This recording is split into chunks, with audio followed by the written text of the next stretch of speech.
Bom dia, muito bom dia. Está no ar o Jornal do Boris. O Jornal do Boris é um sobrevoo pelos principais acontecimentos do Brasil e do mundo a partir das primeiras páginas dos jornais. Um aviso da redação. Amanhã o Jornal do Boris não circula.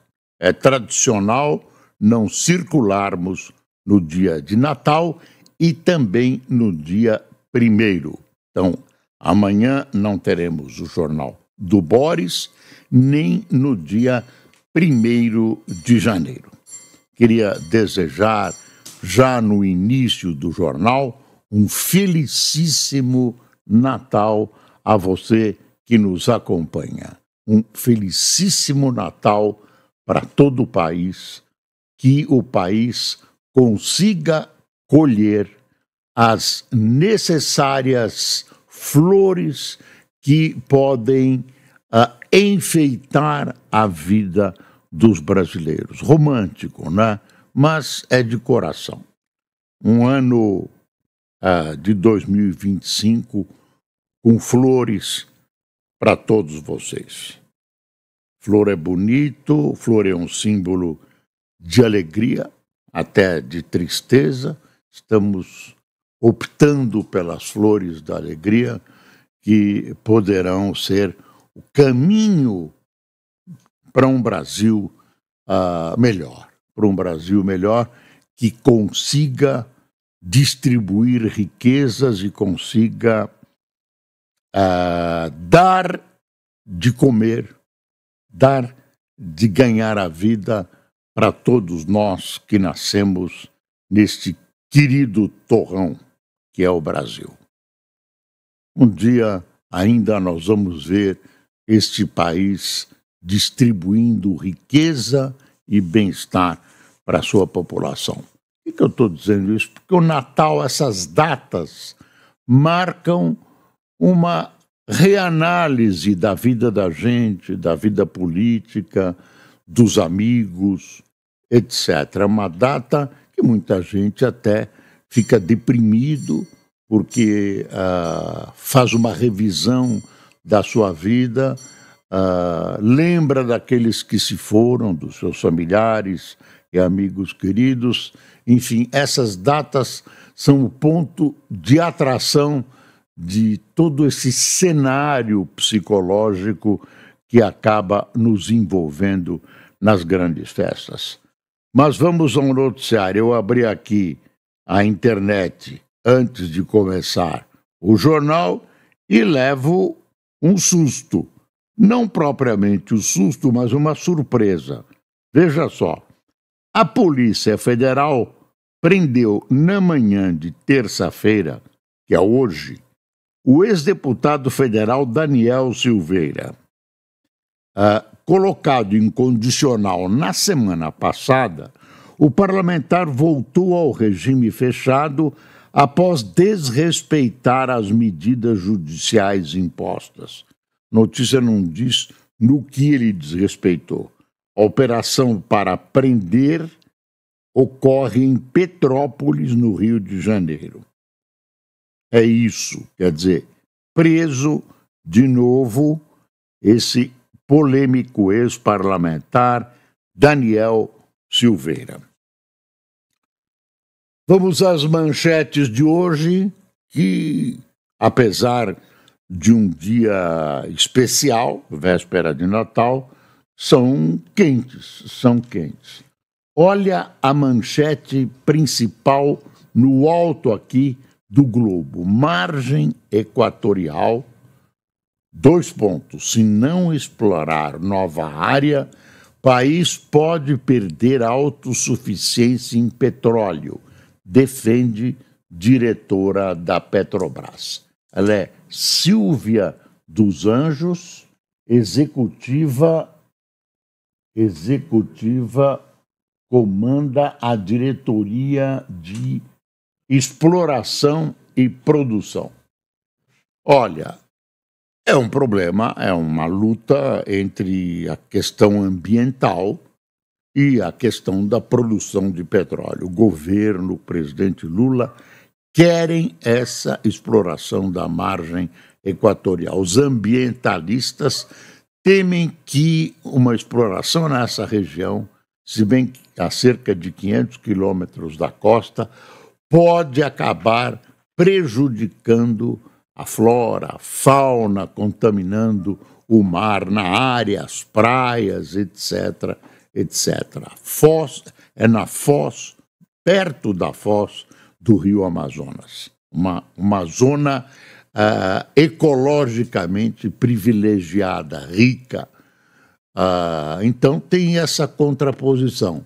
O governo brasileiro, que defende as posições ambientais para o mundo exterior, fala em preservação, fala em cumprimento das metas de queda da temperatura mundial, de combate à poluição, etc., etc., na verdade age no sentido de desenvolver, de transformar a margem equatorial numa grande produção de petróleo, numa grande produtora de petróleo. Enquanto isso, vizinho à margem equatorial, a Guiana, né, ex-Guiana inglesa, se transforma num dos países que mais progride no mundo graças à descoberta de petróleo nessa região costeira e que está produzindo investimentos gigantescos naquele país. A ex-Guiana inglesa, que hoje chama República Cooperativa da Guiana. Aliás, que tem 2/3 do seu território cobiçados pela Venezuela. Ela é dividida por um rio chamado Essequibo e o ditador Maduro coloca nos mapas da Venezuela e inclui aquela região que vai da fronteira da Venezuela até Essequibo nos mapas do seu país. E há sempre o temor de uma invasão num país absolutamente desguarnecido, que é a ex-Guiana inglesa, que hoje, eu repito, chama-se República Cooperativa da Guiana. Aliás, quando eu lembro da Guiana, antigamente tinha a Guiana inglesa, a Guiana francesa, que ainda é uma colônia da França, e a Guiana holandesa, que hoje é o Suriname, um país independente. No tempo do presidente Jânio Quadros, houve uma movimentação e espalhou-se a informação, era tido o foro de verdade, que o presidente Jânio Quadros considerava aqueles 3 territórios estrangeiros, há 3 colônias estrangeiras, como território nacional. Ia buscar razões históricas, etc., etc., a extensão do nosso território, tinha toda uma tese supostamente histórica para isso.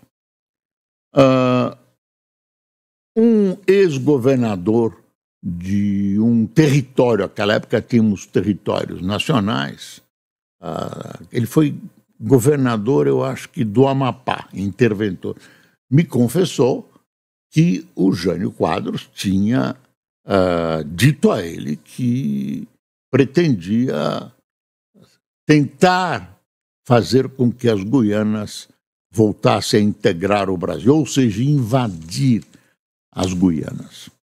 Isso ficou como uma história sem comprovação. Um belo dia, eu fiquei sozinho com o então já ex-presidente Jânio Quadros, estava na casa dele, e dentre várias perguntas, eu perguntei: presidente, como é que é essa história das Guianas? O senhor pretendia invadir as Guianas? O Jânio não teve problema, disse: sim, senhor Casoy, aquilo é território brasileiro. E aí desenvolveu a tese e confirmou que, claro, antes de renunciar, ele tinha iniciado, desenvolvido junto às Forças Armadas, enfim, junto aos interventores da região. Interventores eram os governadores dos territórios, e no sentido de invadir as Guianas. Eu não sei o que teria acontecido. Ele estaria brigando ao mesmo tempo com a França, com a Inglaterra e com a Holanda, que uma soma considerável de forças, já era aquela época. Mas isso é história, mas não deixa de ser curioso. E que agora se sabe que é uma região riquíssima em petróleo, se discute se o Brasil deve ou não deve. Eu acho que é papel de uma pessoa que é responsável pela exploração e produção de petróleo, dona Silvia dos Anjos, é dizer que, até assustar a gente, dizer, olha, não vamos ser autossuficientes se a gente não explorar aquela região. Enfim, faz parte dessa briga. O IBAMA diz que não pode. A Marina diz que tem que obedecer. O IBAMA não pode explorar. Enfim, é uma polêmica e o presidente Lula quer a exploração, apesar dessa posição supostamente do Brasil de defender defender a natureza, enfim, o que não é nada verdadeira, é boca para fora. Manchete do Estadão. Dino susta pagamento, aciona a PF para investigar emendas. As emendas, ontem eu constatei, essas emendas parlamentares estão somando cerca de 48 bilhões de reais.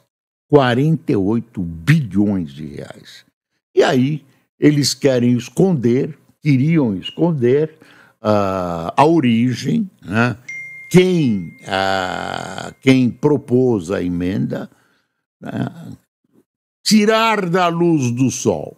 Aí veio o Dino do Supremo e disse, olha, não pode, não pode, é inconstitucional, enfim, vocês têm que respeitar. E houve um acordo de respeito a regras de transparência, houve um acordo e tal.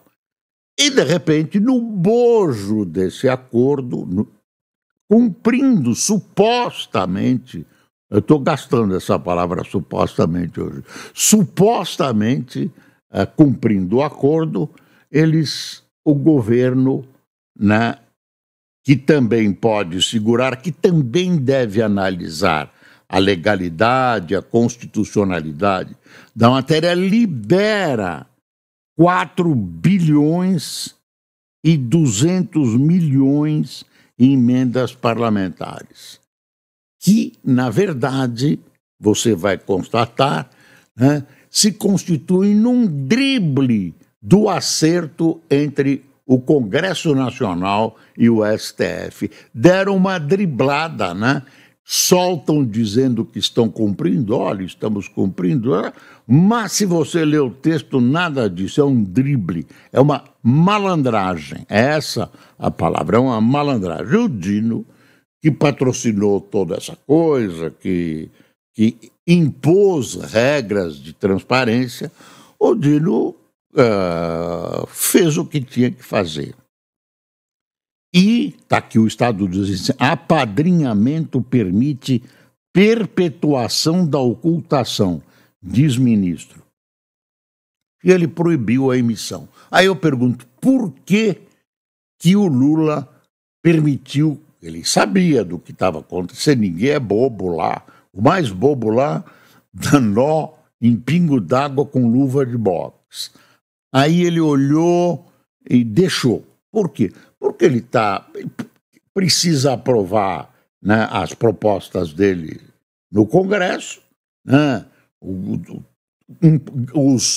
São projetos importantíssimos que estavam em pauta e os deputados, os senadores exigindo a liberação desse dinheiro que acabou sendo liberado E aí veio o Dino e sustou o pagamento, e aí estamos diante de um impasse. Estamos diante de um impasse, o pessoal da Câmara está bravo, aí relembram a intromissão do STF nas questões legislativas, etc, etc, etc. Aqui entre nós, o STF está certo, o ministro Dino está cumprindo o seu dever e, nesse caso, a gente tirou uma dúvida. Havia uma dúvida se o Dino estava agindo assim, no sentido de dificultar o pagamento dessas emendas em nome do governo. Ele estaria agindo para beneficiar o governo. Agora a gente sabe que não, porque o pagamento interessa ao governo e ele está segurando, entendeu? Então, eu acho que o Dino não está brincando no STF, deu uma demonstração, inclusive de coragem, né? Agora eu não sei como isso vai ser resolvido.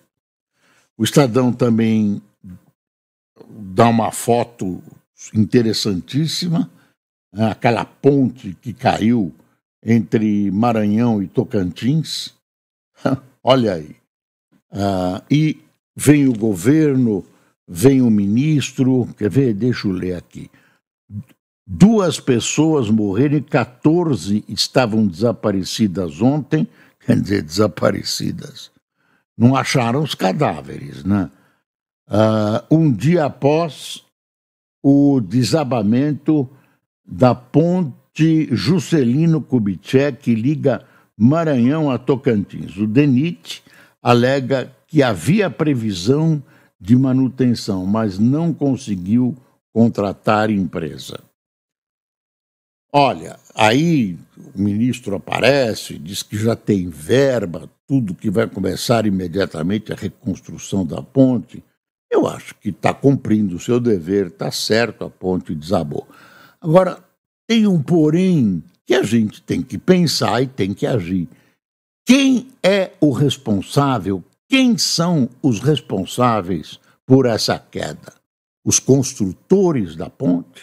Os construtores da ponte, ela é dos anos 60. Os construtores, quem devia fazer a manutenção da ponte e não fez? Uma ponte desse tamanho, tem mais de 500 metros. Não cai à toa, não cai à toa. Você precisa trabalhar muito para ela cair. Ou você precisa deixar de fazer a proteção necessária. Aliás, no exato momento da queda, um vereador de uma cidade lá, vizinha da ponte, estava apontando, estava mostrando, né, fazendo um vídeo dos problemas da ponte, e aí ele acaba filmando sem querer, a ponte desaba. Uma coincidência, né? E aí, como é que fica, ministro? Vai abrir uma sindicância. É um caso grave de polícia. Tem gente morta, tem gente desaparecida que, evidentemente, está morta. São, ao todo, cerca de 16 pessoas. Que história é essa? Eu acho que,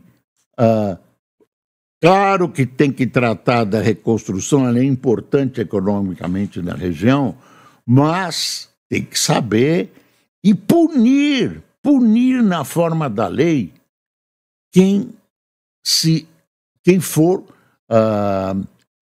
dentro de um inquérito policial que o acidente exige, quem são os responsáveis.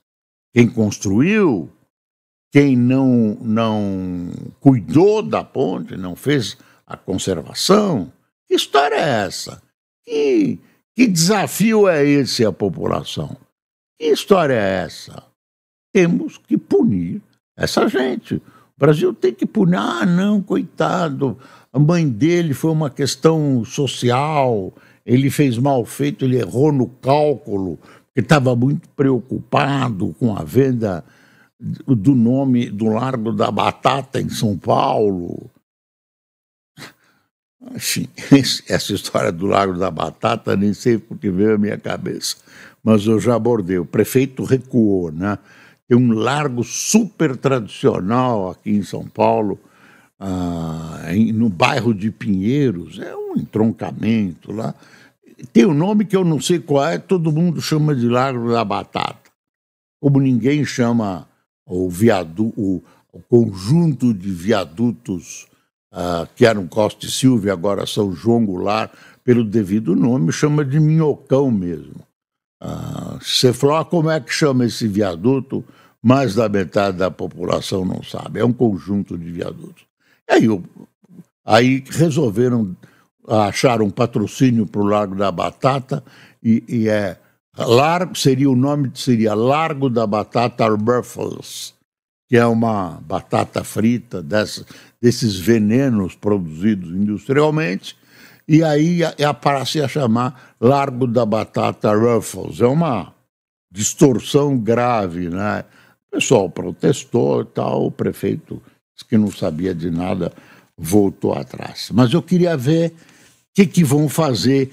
É interessante a imprensa às vezes esquece acompanhar esse processo. Tem que resultar em alguma coisa.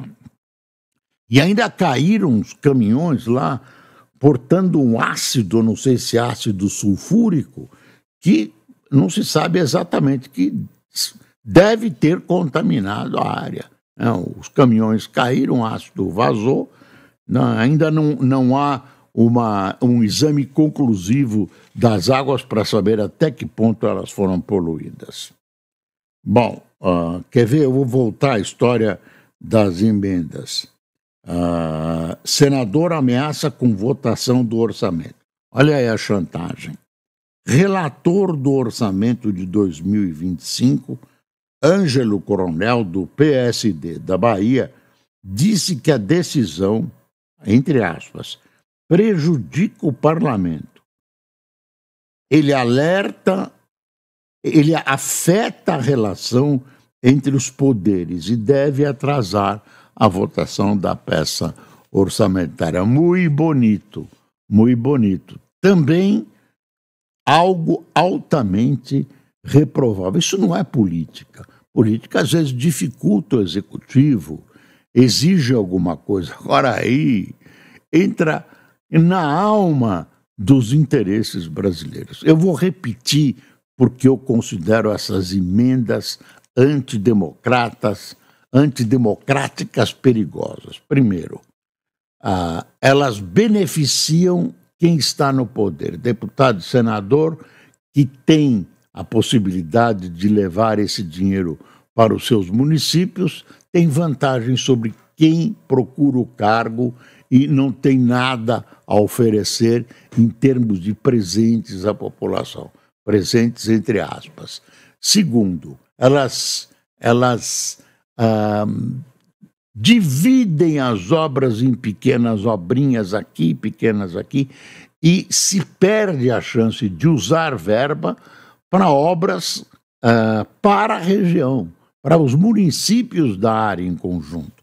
Você não pode pulverizar, é essa a palavra, pulveriza as obras. O terceiro é uma porta aberta para a corrupção.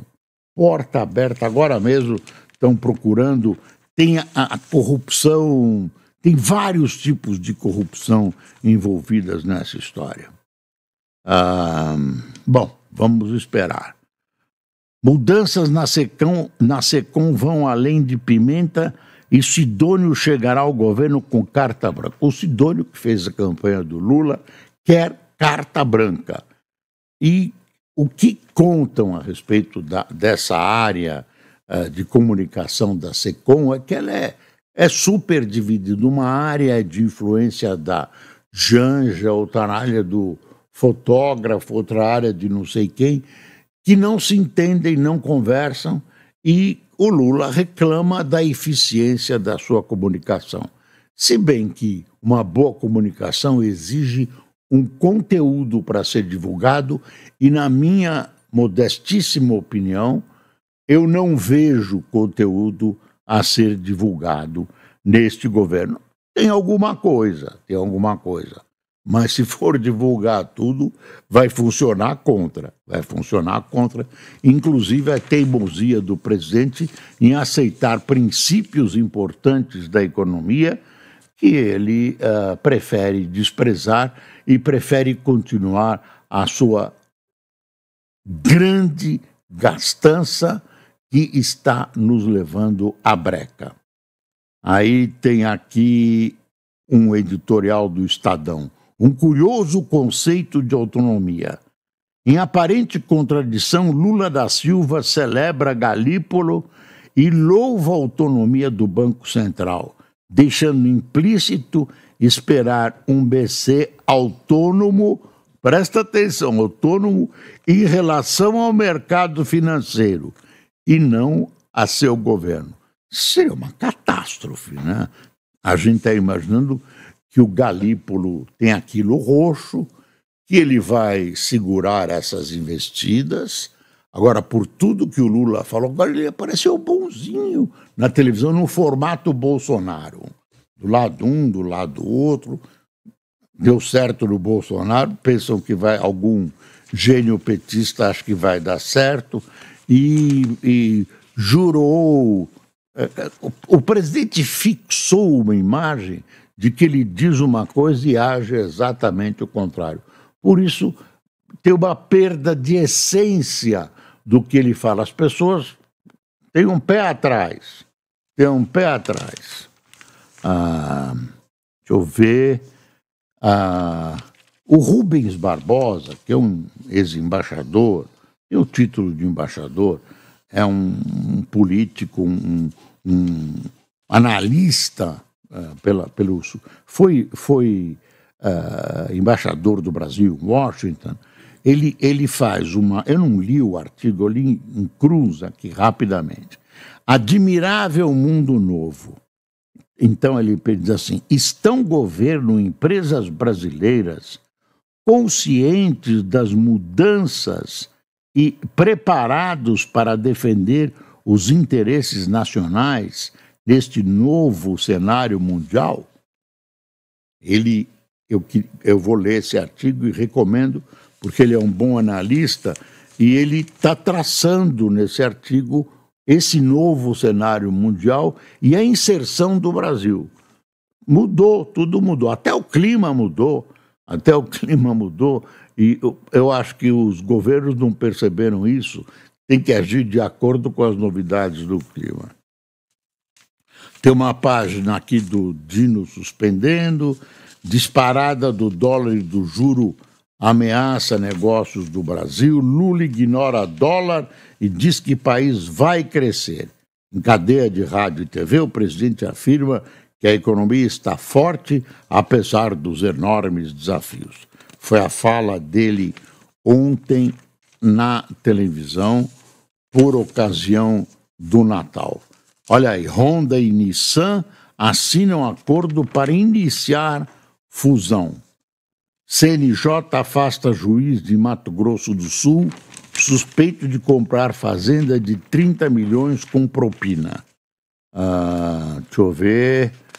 Biden converte em perpétuas 37 das 40 penas de morte federais nos Estados Unidos. Dizem os democratas, o Partido Democrata, que ele fez isso para evitar que o Trump fizesse vingar essas penas de morte. Está aqui o Brasil, a Folha, o Brasil tem 720 pontos federais em estado igual ao e pior, ou pior ao que aqui caiu. Mortes por dengue superam soma dos 8 anos anteriores. Isso é um susto, viu? Brasil bate recorde de passageiros internacionais, mas rota é limitada, é na área aérea. Olha, dono de iFood OLX compra Decolar por 1 bilhão e 700 milhões de dólares. Eu fico preocupado com essas fusões, porque você vai criando autarquias, vai criando setores que monopolizam serviços, monopolizam vendas, etc.